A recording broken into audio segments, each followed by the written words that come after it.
राजस्थान की तपती रेत में जहां हवाएं सहनशीलता की कहानियां सुनाती हैं, वही छोटा सा पिलानी गांव, बिरला परिवार की जड़ें। यहां से निकले बीज ने आगे का सफर तय किया और उस बीज ने भारतीय उद्योग की दिशा बदली।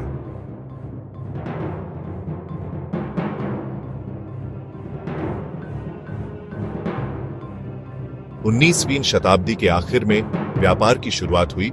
सेठ शिव नारायण बिरला ने ईमानदारी और दूरदर्शिता से पहला कदम रखा। यह वही बीज था जिसने आगे चलकर विशाल विरासत को जन्म दिया।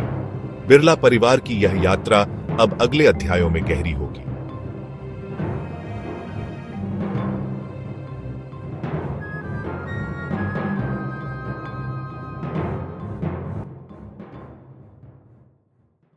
सेठ शिव नारायण ने कपास और चांदी के व्यापार से अपनी यात्रा आरंभ की।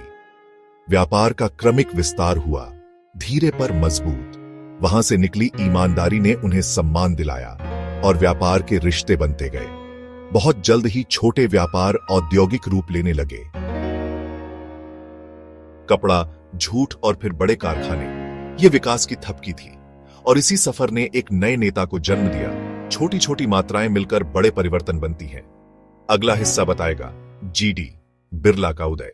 घनश्याम दास बिरला, जीडी बिरला, वह शख्सियत जिन्होंने व्यापारी से औद्योगिक दिग्गज बनाया। कपड़ा मिलों से लेकर जूट और सीमेंट उनकी पहले देश के औद्योगिक नक्शे को बदल गईं। जब अंग्रेज कंपनियां यहां शासन करती थीं, तब उन्होंने भारतीय उद्योग का साहसिक निर्माण किया।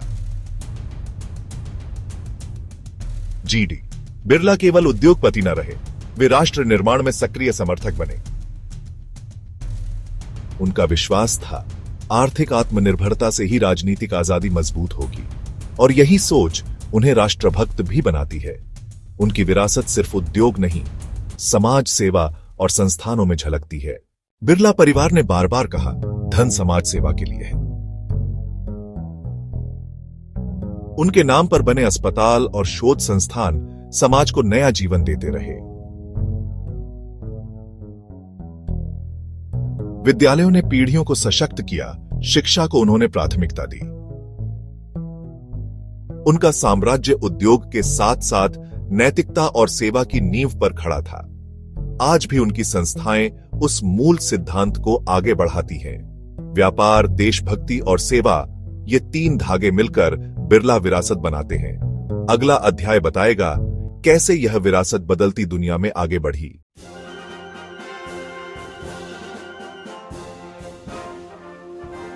बीसवीं शताब्दी के मध्य तक बिरला समूह भारत के औद्योगिक ढांचे का आधार बन चुका था।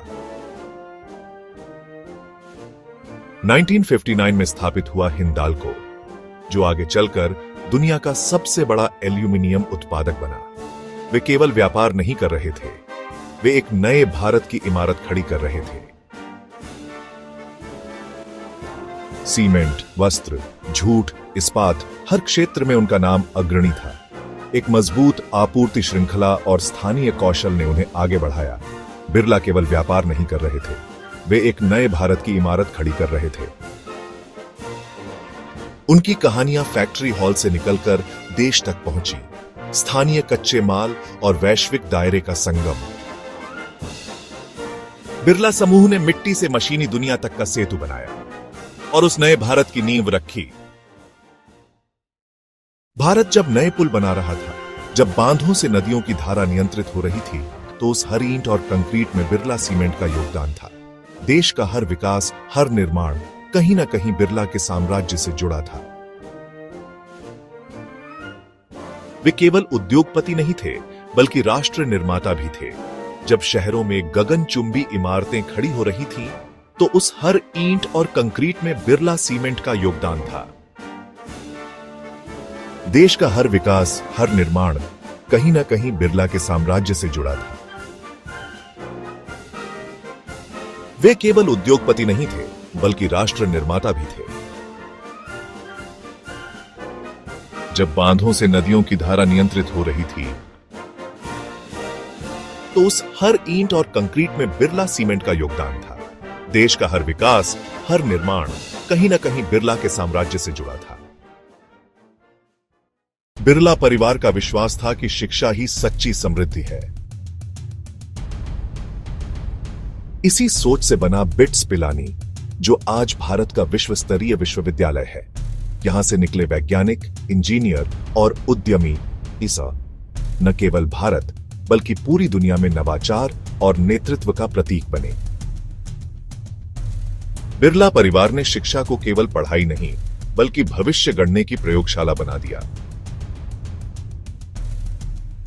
यहां से निकले वैज्ञानिक, इंजीनियर और उद्यमी बिरला परिवार का विश्वास था कि शिक्षा ही सच्ची समृद्धि है।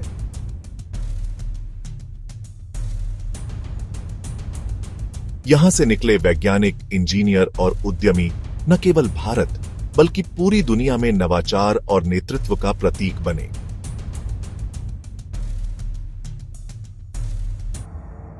बिरला परिवार ने शिक्षा को केवल पढ़ाई नहीं बल्कि भविष्य गढ़ने की प्रयोगशाला बना दिया। समय बदल रहा था, बिरला समूह को नई चुनौतियां मिल रही थीं। फिर आए आदित्य विक्रम बिरला, दूरदर्शी नेता। उनकी दृष्टि भारत से परे थी। उन्होंने थाईलैंड में उद्योग शुरू किए, स्थानीय अर्थव्यवस्था से जुड़कर। जकार्ता, इंडोनेशिया में उन्होंने उत्पादन बढ़ाया। फिलीपींस में भी उन्होंने कदम रखा। यहां तक कि मिस्र में भी निवेश हुआ। बिरला समूह अब अंतरराष्ट्रीय स्तर पर खड़ा था। उन्होंने साबित किया कि भारतीय कंपनियां वैश्विक हो सकती हैं। वे भारत के पहले वैश्विक उद्यमी माने गए। उनकी दूरदृष्टि ने राह बदली और अनेक देशों में काम की कुलतुरा बदली। फिर नई पीढ़ी ने कमान संभाली। कुमार मंगलम बिरला, उनके नेतृत्व में समूह ने आगे बढ़ना जारी रखा। 1990 के दशक में एक नई पीढ़ी आई, कुमार मंगलम बिरला। उन्होंने पिता की दूरदृष्टि को आगे बढ़ाया। अल्ट्राटेक, भारत की सबसे बड़ी सीमेंट कंपनी। हिंदाल्को, विश्व के अग्रणी एल्यूमिनियम उत्पादक। आदित्य बिरला कैपिटल, वित्तीय सेवाओं में पहचान। दूर संचार व रिटेल तक ब्रांड पहुंचा हर घर में। आज समूह 36+ देशों में फैला है और $60 अरब से भी बड़ा साम्राज्य। नीति, नवाचार और रणनीति ने विकास को तेज किया। नई सोच ने समूह को अपडेट किया। हजारों लोगों की रोजी, इन कंपनियों का वास्तविक प्रभाव। उनका ब्रांड हर घर तक पहुंचा। कंपनियां फली फूली, पर असली कहानी विरासत की थी। एक ऐसी विरासत जो राष्ट्र से जुड़ी थी। बिरला समूह की कहानी धन नहीं, दृष्टि, साहस और सेवा है। राजस्थान की रेत से लेकर न्यूयॉर्क तक उनकी पहुंच ने प्रेरित किया। सच्ची सफलता विरासत में नहीं मिलती, इसे मेहनत और ईमानदारी से बनाना पड़ता है। यही है बिरला समूह की गाथा और यही है भारत की आत्मा।